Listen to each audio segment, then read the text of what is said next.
प्रेम से बोलिए श्री सत्यनारायण भगवान की जय। आप सभी को पूर्णिमा की हार्दिक शुभकामनाएं। आज की इस वीडियो में सुनिए पूर्णिमा के दिन सुनी जाने वाली श्री सत्यनारायण भगवान की संपूर्ण कथा और आरती। अब भगवान श्री गणेश का नाम लेकर कथा प्रारंभ करते हैं। प्रेम से बोलिए विघ्नहर्ता भगवान गणेश की जय। श्री सत्यनारायण भगवान की जय। पहला अध्याय। एक समय नैमिषारण्य तीर्थ में शौनक आदि सभी ऋषियों और मुनियों ने पुराण शास्त्र के वेत्ता श्री सूत जी महाराज से पूछा, हे महामुने, किस व्रत अथवा तपस्या से मनोवांछित फल प्राप्त होता है, उसे हम सब सुनना चाहते हैं। श्री सूत जी बोले, इसी प्रकार देवर्षि नारद जी के द्वारा भी पूछे जाने पर भगवान श्री कमलापति जी ने उनसे जैसा कहा था, मैं उसे कह रहा हूँ, आप लोग सावधान होकर सुनिए। एक समय योगी नारद जी लोगों के कल्याण की कामना से विविध लोकों में भ्रमण करते हुए पृथ्वी लोक में आए और यहाँ उन्होंने अपने कर्म फल के अनुसार नाना योनियों में उत्पन्न सभी प्राणियों को अनेक प्रकार के क्लेश दुख भोगते हुए देखा तथा किस उपाय से इनके दुखों का सुनिश्चित रूप से नाश हो सकता है, ऐसा मन में विचार करके वे विष्णु लोक को गए। वहां 4 भुजाओं वाले शंख चक्र गदा पद्म और वनमाला से विभूषित शुक्ल वर्ण भगवान श्री नारायण जी के दर्शन कर उन देवाधिदेव की वे स्तुति करने लगे। देवर्षि नारद बोले, हे वाणी और मन से परे स्वरूप वाले, अनंत शक्ति संपन्न, आदि मध्य और अंत से रहित, निर्गुण और सकल कल्याणमय गुणों से संपन्न, भक्तों की पीड़ा नष्ट करने वाले परमात्मन, आपको मेरा नमस्कार है। स्तुति सुनने के पश्चात भगवान श्री हरि ने देवर्षि नारद से कहा, महाभाग, आप किस प्रयोजन से यहाँ आए हैं? आपके मन में क्या है? तब देवर्षि नारद कहने लगे, हे भगवान, पृथ्वी लोक में अपने पाप कर्मों के द्वारा विभिन्न योनियों में उत्पन्न सभी लोग बहुत प्रकार के क्लेशों से दुखी हो रहे हैं। हे प्रभु, किस लघु उपाय से उनके कष्टों का निवारण हो सकेगा? यदि आपकी कृपा मेरे ऊपर हो तो वह सब मैं सुनना चाहता हूँ। आप कृपा पूर्वक ये सब मुझे बताएं। तब श्री भगवान ने कहा, हे वत्स, संसार के ऊपर अनुग्रह करने की इच्छा से आपने बहुत अच्छी बात पूछी है। जिस व्रत के करने से प्राणी मोह से मुक्त हो जाता है, उसे मैं आपको बताता हूँ, सुनिए। हे वत्स, स्वर्ग और पृथ्वी लोक में दुर्लभ भगवान सत्यनारायण का एक महान व्रत है। आपके स्नेह के कारण इस समय मैं उसे कह रहा हूँ। अच्छी प्रकार विधि विधान से भगवान सत्यनारायण जी का व्रत करके मनुष्य शीघ्र ही सुख प्राप्त कर परलोक में मोक्ष प्राप्त कर सकता है। भगवान की ऐसी वाणी सुनकर देवर्षि नारद कहने लगे, हे प्रभु, इस व्रत को करने का फल क्या है? इसका विधान क्या है? इस व्रत को किसने किया और इसे कब करना चाहिए, ये सब भी विस्तार पूर्वक बतलाइए। तब भगवान श्री हरि कहने लगे, यह श्री सत्यनारायण जी व्रत दुख शोक आदि का शमन करने वाला, धन धान्य की वृद्धि करने वाला, सौभाग्य और संतान देने वाला तथा सर्वत्र विजय प्रदान करने वाला है। जिस किसी भी दिन भक्ति और श्रद्धा से समन्वित होकर मनुष्य ब्राह्मणों और बंधु बांधवों के साथ धर्म में तत्पर होकर सायंकाल में भगवान श्री सत्यनारायण जी की पूजा करे, नैवेद्य के रूप में उत्तम कोटि के भोजनी पदार्थों को सवाया मात्रा में भक्ति पूर्वक अर्पित करना चाहिए। केले के फल, घी, दूध, गेहूं का चूर्ण अथवा गेहूं के चूर्ण के अभाव में साठी का चूर्ण, शक्कर या गुड़, ये सब योग्य सामग्री सवाया मात्रा में एकत्रित कर निवेदित करनी चाहिए। बंधु बांधवों के साथ श्री सत्यनारायण भगवान जी की कथा सुनकर ब्राह्मणों को भोजन कराना चाहिए। भक्ति पूर्वक प्रसाद ग्रहण करके नृत्य गीत आदि का आयोजन करना चाहिए। इसके पश्चात भगवान सत्यनारायण का स्मरण करते हुए अपने घर को जाना चाहिए। ऐसा करने से मनुष्यों की मनोकामना अवश्य पूर्ण होती है। विशेष रूप से कलयुग में पृथ्वी लोक पर यह सबसे छोटा और सरल उपाय है। दूसरा अध्याय। श्री सूत जी ने कहा, हे ऋषियों, जिन्होंने पहले समय में इस व्रत को किया है उसका इतिहास भी बताता हूँ, आप सब ध्यानपूर्वक सुने। सुंदर काशीपुरी नगरी में एक अत्यंत निर्धन ब्राह्मण रहता था। वह ब्राह्मण भूख और प्यास से बेचैन होकर पृथ्वी पर घूमता रहता था। ब्राह्मणों से प्रेम करने वाले श्री विष्णु जी ब्राह्मण को देखकर एक दिन बूढ़े ब्राह्मण का रूप धारण कर ब्राह्मण के पास जाकर आदर के साथ पूछने लगे, हे विप्रदेव, तुम नित्य ही दुखी होकर पृथ्वी पर क्यों घूमते हो? तब उस ब्राह्मण ने कहा, मैं भिक्षा के लिए पृथ्वी पर विचरता हूँ।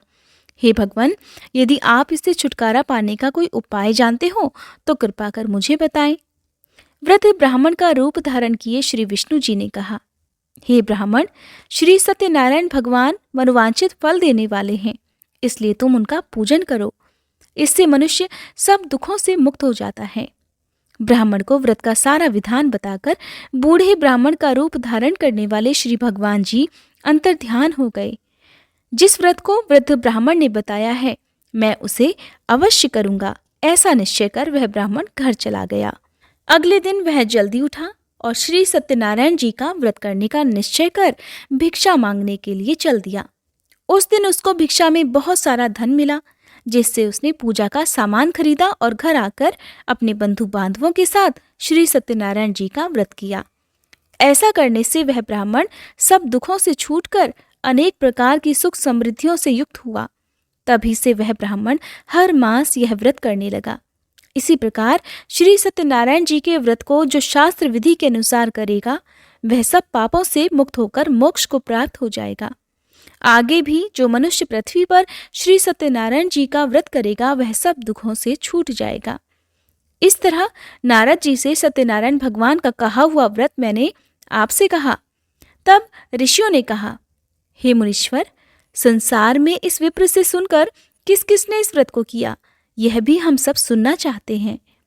तब श्री सूत जी महाराज कहने लगे, हे मुनियों, जिस जिस प्राणी ने इस व्रत को किया है, उन सब की कथा भी सुनो। एक समय वह ब्राह्मण धन और ऐश्वर्य के अनुसार बंधु बांधवों के साथ व्रत पूजन कर रहा था कि उसी समय एक लकड़हारा आया। उसने लकड़ियां बाहर रख दी और ब्राह्मण के घर में चला गया। प्यास से व्याकुल लकड़हारे ने ब्राह्मण को व्रत करते हुए देखा तो वह अपनी प्यास को भूल गया। उसने ब्राह्मण को नमस्कार किया और पूछा, हे ब्राह्मण देवता, आप यह किसका पूजन कर रहे हैं? इस व्रत को करने से क्या फल मिलता है, कृपया कर मुझे भी बताएं। तब ब्राह्मण ने कहा, सब मनोकामनाओं को पूर्ण करने वाला यह श्री सत्यनारायण जी का व्रत है।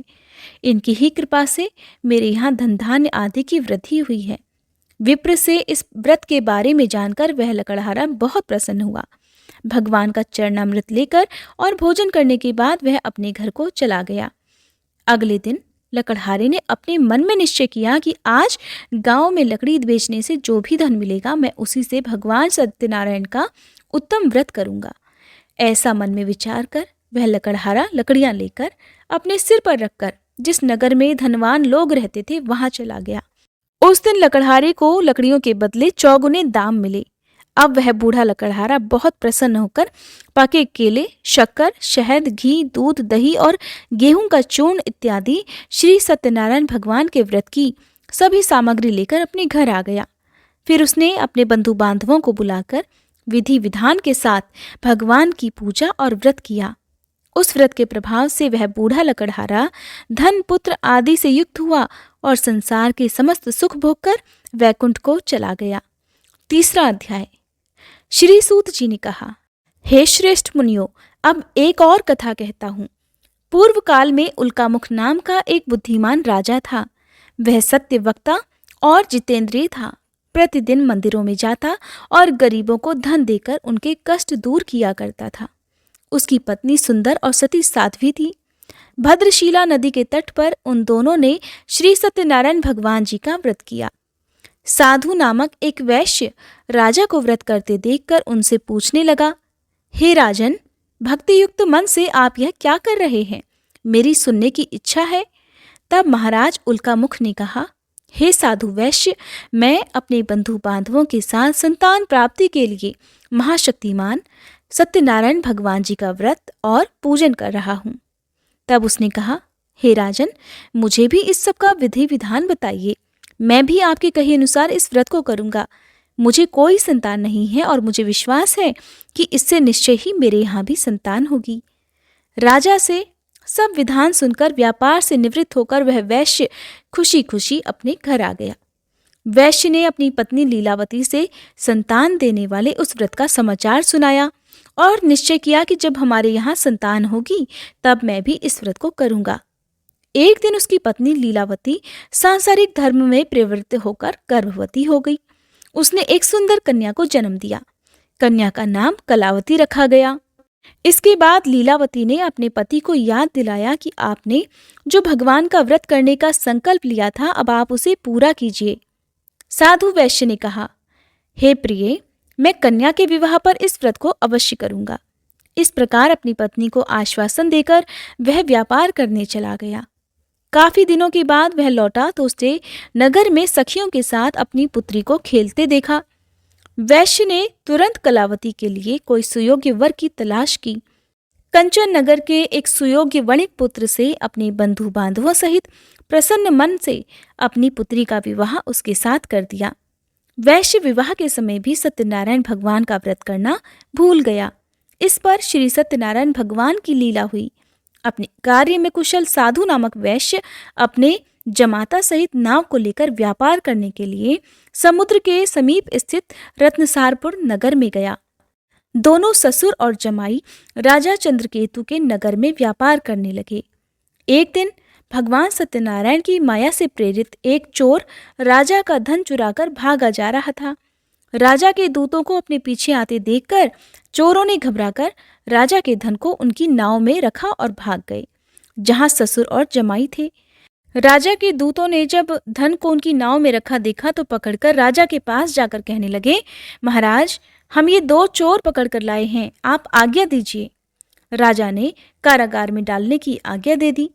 इस प्रकार राजा की आज्ञा से उनको कठिन कारावास में डाल दिया गया तथा उनका सारा धन भी ले लिया गया। सत्यनारायण भगवान जी की लीला के अनुसार साधु वैश्य की पत्नी लीलावती और पुत्री कलावती भी घर पर बहुत दुखी हुई। उनके घर में रखा हुआ सारा धन चोर चुरा कर ले गए। एक दिन शारीरिक और मानसिक पीड़ा से और भूख प्यास से अति दुखित होकर भोजन की चिंता में कलावती एक ब्राह्मण के घर गई। उसने श्री सत्यनारायण भगवान का व्रत होते देखा। उसने कथा सुनी और प्रसाद ग्रहण कर रात को घर आई।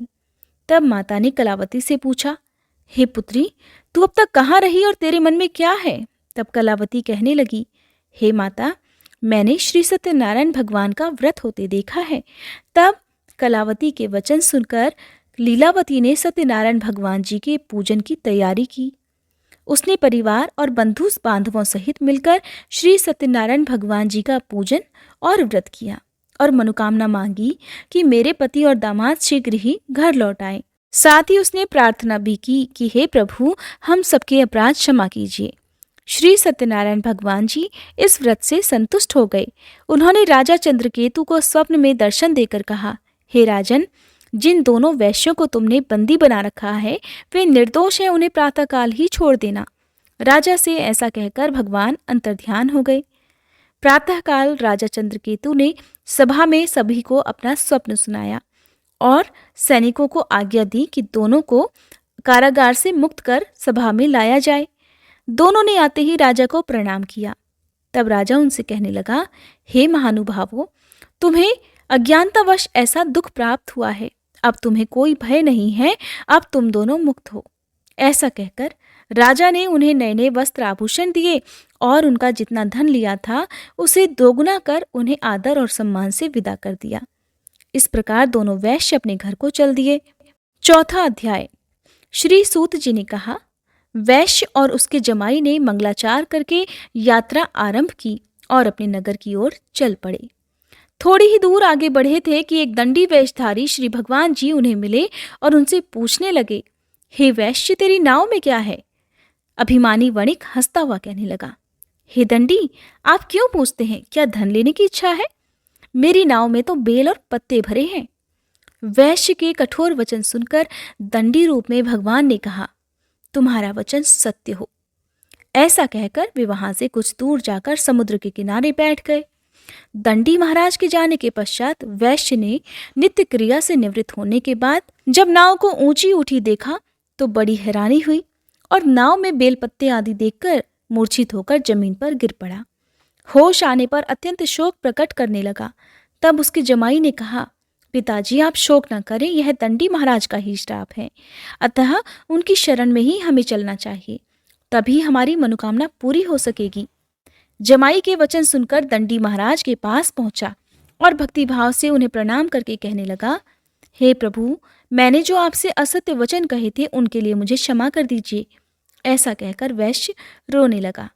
तब दंडी भगवान बोले, हे वणिक पुत्र, मेरी आज्ञा से ही तुझे बार बार दुख प्राप्त हुआ है, क्योंकि तू मेरी पूजा से विमुख हुआ है। तब उसने कहा, हे भगवान, आपकी माया से ब्रह्मादि देवता भी आपके रूप को नहीं जान पाते, तब मैं अज्ञानी भला कैसे जान सकता हूँ?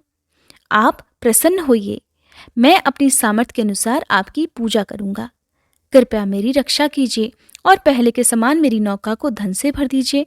उसके इस प्रकार भक्ति युक्त वचन सुनकर सत्यनारायण भगवान प्रसन्न हो गए और उसकी इच्छा अनुसार वरदान देकर अंतर्ध्यान हो गए। तब ससुर और जमाई दोनों ने नाव पर आकर देखा कि नाव तो धन से भरी हुई थी। फिर वह भगवान सत्यनारायण जी का पूजन कर अपने जमाई सहित अपने नगर की ओर चल पड़ा। जब वह अपने नगर के निकट पहुंचा, तब उसने एक दूत को अपने घर भेज दिया। दूत ने वैश्य के घर जाकर उसकी पत्नी को नमस्कार किया और कहने लगा, आपके पति अपने दामाद सहित इस नगर के समीप आ गए हैं। लीलावती और उसकी कन्या कलावती उस समय भगवान का पूजन कर रही थी। दूत का वचन सुनकर साधु की पत्नी ने बड़े हर्ष के साथ सत्यदेव का पूजन पूर्ण किया और अपनी पुत्री से कहने लगी, मैं अपने पति के दर्शन को जाती हूँ, तू भी पूजा समाप्त कर शीघ्र आ जाना। परंतु कलावती पूजन और प्रसाद छोड़कर जल्दी जल्दी अपने पति के दर्शन करने के लिए चली गई, परंतु उसको पति के दर्शन प्राप्त ही नहीं हुए। नौका को डूबा हुआ और कन्या को रोती हुई देखकर वैश्य दुखी होकर कहने लगा, हे प्रभु, मुझसे या मेरे परिवार से जो भूल हुई है उसे क्षमा कीजिए। इस प्रकार वह रोने लगा। उसके दीन वचन सुनकर सत्यनारायण भगवान फिर से प्रसन्न हो गए। तभी आकाशवाणी हुई, हे वैश्य, तेरी कन्या प्रसाद छोड़कर आई है, इसका पति इसी कारण अदृश्य हो गया है। अब यदि तेरी कन्या घर जाकर प्रसाद खाकर लौटे तो इसका पति इसे अवश्य मिल जाएगा। आकाशवाणी सुनकर कलावती ने घर पहुंचकर पूजन विधिवत समाप्त किया और प्रसाद ग्रहण करके अपने पति के दर्शन किए। तत्पश्चात वैश्य ने वहीं बंधु बांधवों सहित भगवान सत्यनारायण का विधिपूर्वक पूजन किया और वह इस लोक के सभी सुख भोगकर अंत में स्वर्गलोक को चला गया। 5वां अध्याय। श्री सूत जी ने आगे कहा, हे ऋषियों, मैं एक और कथा भी कहता हूँ। प्रजा पालन में लीन तुंगध्वज नाम का एक राजा रहा करता था। उसने भगवान सत्यनारायण का प्रसाद त्याग कर बहुत दुख पाया। एक समय राजा वन में वन्य पशुओं को मारकर बड़ के वृक्ष के नीचे आया। वहां उसने ग्वालों को भक्तिभाव से बंधु बांधवों सहित श्री सत्यनारायण जी का व्रत पूजन करते देखा। परंतु राजा ये सब देखकर भी अभिमानवश न तो वहां गया और न ही सत्यनारायण भगवान को प्रणाम किया। जब ग्वालों ने भगवान जी का प्रसाद उसके सामने रखा तो वह प्रसाद त्याग कर अपने नगर को चला गया। नगर में पहुंचकर उसने देखा कि उसका सब कुछ नष्ट हो गया है। वह समझ गया कि यह सब भगवान सत्यनारायण ने ही किया है। तब वह वापस उसी स्थान पर आया और ग्वालों के पास गया और विधिपूर्वक पूजन कर प्रसाद ग्रहण किया तो सत्यनारायण भगवान की कृपा से सब कुछ पहले जैसा ही हो गया और फिर वह सारे सुख भोग कर अंत में स्वर्गलोक को चला गया। जो मनुष्य इस परम दुर्लभ व्रत को करेगा, श्री सत्यनारायण भगवान की कृपा से उसे धन धान्य की प्राप्ति होगी। इस व्रत के प्रभाव से निर्धन धनी, बंदी बंधन से मुक्त होकर निर्भय हो जाता है। संतानहीनों को संतान प्राप्ति होती है और सभी मनोरथ पूर्ण होकर अंत में वह वैकुंठ धाम को जाता है। जिन्होंने पहले इस व्रत को किया, अब उनके दूसरे जन्म की कथा भी सुनिए। शतानंद नामक ब्राह्मण ने सुदामा के रूप में जन्म लेकर भगवान कृष्ण की भक्ति कर मोक्ष प्राप्त किया। उल्कामुख नाम के महाराज राजा दशरथ बने और श्री रंगनाथ जी का पूजन कर वैकुंठ को प्राप्त हुए। साधु नाम के वैश्य ने धर्मात्मा और सत्य प्रतिज्ञ राजा मोरध्वज बनकर अपने पुत्र को आरे से चीरकर मोक्ष को प्राप्त हुए। महाराज तुंगध्वज स्वयंभू मनु हुए। उन्होंने बहुत से लोगों को भगवान की भक्ति में लीन कर मोक्ष प्राप्त किया और वह लकड़हारा भील अपने अगले जन्म में गुह नामक निषाद राजा हुआ, जिसने भगवान श्री राम के चरणों की सेवा कर मोक्ष प्राप्त किया। कथा समाप्त। अब सुनिए श्री सत्यनारायण भगवान की आरती। ओम जय लक्ष्मी रमणा स्वामी, जय लक्ष्मी रमणा। सत्यनारायण स्वामी, सत्यनारायण स्वामी, जनपातक हरणा। जय लक्ष्मी रमणा। रत्न जटित सिंहासन अद्भुत छवि राजे, स्वामी अद्भुत छवि राजे। नारद करत निराजन, घंटा ध्वनि बाजे। जय लक्ष्मी रमणा। प्रकट भय कलि कारण, द्विज को दर्श दियो। बूढ़ो ब्राह्मण बन के, कंचन महल कियो। जय लक्ष्मी रमणा। दुर्बल भील कराल, जिन पर कृपा करी। स्वामी जिन पर कृपा करी। चंद्रचूर्ण एक राजा, तिनकी विपत्ति हरी। जय लक्ष्मी रमणा। वैश्य मनोरथ पाया, श्रद्धा तज दीन्ही। स्वामी श्रद्धा तज दीन्ही। सो फल भोग्यो प्रभु जी, सो फल भोग्यो प्रभु जी, फिर अस्तुति कीन्ही। जय लक्ष्मी रमणा। भाव भक्ति के कारण, छिन छिन रूप धरियो। स्वामी छिन छिन रूप धरियो। श्रद्धा धारण कीनी, श्रद्धा धारण कीनी, तिनको काज सरियो। जय लक्ष्मी रमणा। ग्वाल बाल संग राजा, वन में भक्ति करी। स्वामी वन में भक्ति करी। मन वांछित फल दीन हो, मन इच्छा फल दीन हो, दीन दयाल हरि। जय लक्ष्मी रमणा। चढ़त प्रसाद सवायो, कदली फल मेवा। स्वामी कदली फल मेवा। धूप दीप तुलसी से, राजी सत्य देवा। जय लक्ष्मी रमणा। श्री सत्यनारायण जी की आरती जो कोई नर गावे। स्वामी जो कोई नर गावे। रिद्धि सिद्धि सुख संपत्ति, रिद्धि सिद्धि सुख संपत्ति, सहज रूप पावे। जय लक्ष्मी रमणा। जय लक्ष्मी रमणा। स्वामी जय लक्ष्मी रमणा। सत्यनारायण स्वामी, जनपातक हरणा। जय लक्ष्मी रमणा। स्वामी जय लक्ष्मी रमणा। बोलिए श्री सत्यनारायण भगवान की जय। कथा समाप्त। उम्मीद है वीडियो आपको पसंद आई होगी। अच्छी लगी हो तो लाइक जरूर कीजिएगा।